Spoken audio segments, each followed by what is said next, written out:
తెలంగాణ రాష్ట్ర వ్యాప్తంగా అక్టోబర్ 1 నుంచి రేషన్ డీలర్లు ఎవరైతే ఉన్నారో సమ్మెకు పిలుపునిచ్చారు. అయితే దీనికి సంబంధించిన అయితే సమ్మె నోటీసులు ఉంటాయో వాటిని ఇప్పటికే పౌరశాఖకు అందించడం జరిగింది.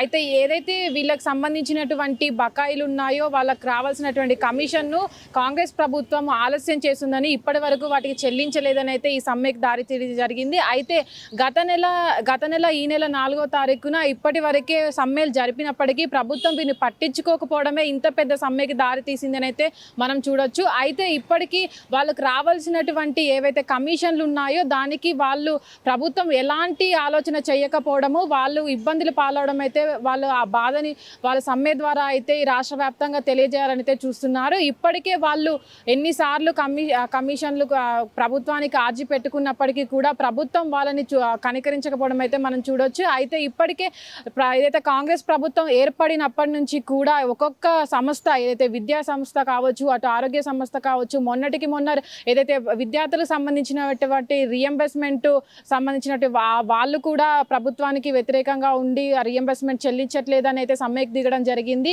తర్వాత ఏదైతే నిన్న ఆరోగ్యశ్రీ కూడా నిలిపివేస్తున్నట్టు ప్రైవేటు ఆసుపత్రులు కూడా సమ్మెకు దిగారు. అయితే ఇంత ఏదైతే రాష్ట్రంలో ఇంత నిధుల కొరత ఉన్నప్పటికీ కూడా కాంగ్రెస్ ప్రభుత్వం ఇదంతా తెలిసి కూడా ఏదైతే ఇప్పటి వరకు ఇచ్చినటువంటి పథకాలు ఏవైతే ఉన్నాయో వాటిని ఇవ్వడం వెనుక ఉన్నటువంటి వాటిని కూడా చూడొచ్చు. అయితే ముఖ్యంగా ఏదైతే ఇప్పటి వరకు వృధాగా ఖర్చు చేస్తున్నటువంటి ఏవైతే బతుకమ్మ చీరలు కావచ్చు, ఇవన్నీ కూడా పథకాలలో వృధాగా కోట్లు ఖర్చు పెడుతున్నారు.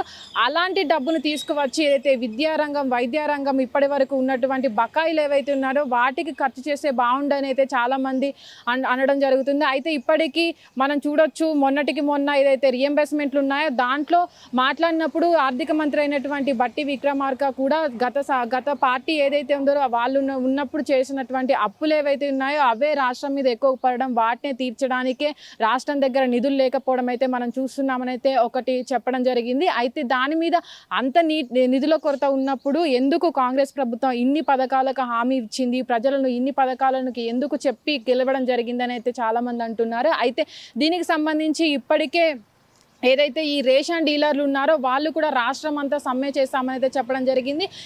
ఏదైతే ఈ రేషన్ డీలర్స్ ఉన్నారో వాళ్ళ ఇబ్బంది ఒకటే కాకుండా విద్య వైద్య రంగంలోనూ మరియు ఇంకా హాస్టల్లో వర్క్ చేసేటువంటి ఎవరైతే వర్కర్స్ ఉన్నారో కూడా వాళ్ళు కూడా సమ్మెకి దిగడం జరిగింది. రాష్ట్రంలో ఒకదాని తర్వాత ఒకటి కాంగ్రెస్ ప్రభుత్వం ఏర్పడినప్పటి నుంచి కూడా ఒకదానికొకటి ఏదైతే సంస్థలు ఉన్నాయో అవి కూడా బయటకు వచ్చి ధర్నాలు చేసే పరిస్థితి నెలకొనేటప్పుడు కూడా కాంగ్రెస్ ప్రభుత్వం ఎందుకు ఇన్ని హామీలు చేస్తుంది, ఎందుకు ఇంత వృధా ఖర్చు చేస్తుందని అయితే చాలా మంది అంటున్నారు. ఏదైతే ఇప్పటికీ చేసినటువంటి కార్యక్రమాలు కావచ్చు, ఏవైతే వాటికి ఖర్చు చేసినటువంటి కోట్ల రూపాయలు కావచ్చు, వాటన్నిటిని తీసుకొచ్చి ఏదైతే విద్యారంగం ఇప్పుడు రియంబర్స్మెంట్లు ఉన్నాయో వాటికి కానీ ఆరోగ్యశ్రీకి కావాల్సిన వాటికి కానీ ఖర్చు పెట్టుంటే ఇప్పుడు ప్రజలు అవసరమైన వాటికి ఖర్చు చేస్తుంటే ప్రజలు చాలా సంతోషంగా ఉండేవాళ్ళు కదా. ఇప్పుడు ఇలాంటి సమ్మెలకు దిగే అవసరం ఉండేది కాదు కదంట. అయితే ఇప్పటికీ రేషన్ షాపులు ఆపినందుకు దాదాపు ప్రజలు ఎవరైతే ఉంటారో గ్రామాల్లో ఉన్న వాళ్ళు, ఈ బియ్యం కొనే వాళ్ళు ఎవరు ఉంటారో వాళ్ళకి ఇప్పటికీ చాలా ఇబ్బందులు అయితే ఎదుర్కొంటారు. ఎందుకంటే వాళ్ళు గ్రామాల్లో ఉండే వాళ్ళు చాలా వరకు రేషన్ షాపుల మీద ఆధారపడి ఉంటారు. చౌకగా దొరికే రేషన్ షాపులు బంద్ కావడంతో కూడా అక్కడ ఉన్నటువంటి ప్రజలు, గ్రామాల్లో ఉండే వాళ్ళు కావచ్చు, మధ్యతరగతి వాళ్ళు కావచ్చు, చాలా ఇబ్బందులు పాలవుతారు.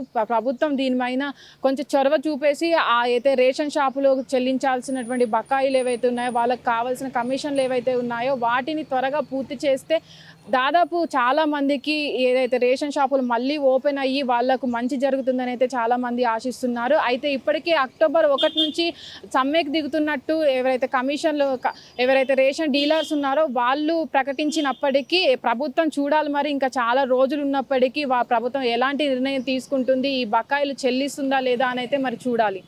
కెమెరామ్యాన్ అనిల్తో Nagavani, hit TV, Hyderabad. Hit TV app ఇందులో short news, live news, entertainment shows, movies, digital magazines తో పాటు మీ జిల్లా వార్తలను కూడా ఫ్రీగా చూడొచ్చు.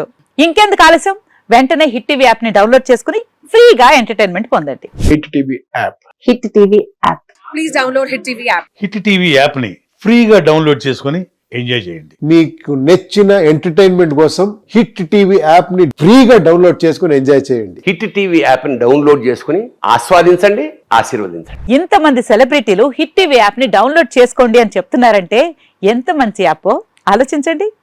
అమెరికా అమెరికా అమెరికా అమెరికాలో చదవాలనుకునే వాళ్ళకి విశ్వసనీయమైన పేరు మన శౌర్య కన్సల్టెన్సీ. UK లో 1 year masters. UK లో 1 year masters. 2 years work permit up to 5 years visa. Contact Saurya Consultancy. Contact 89851 89851.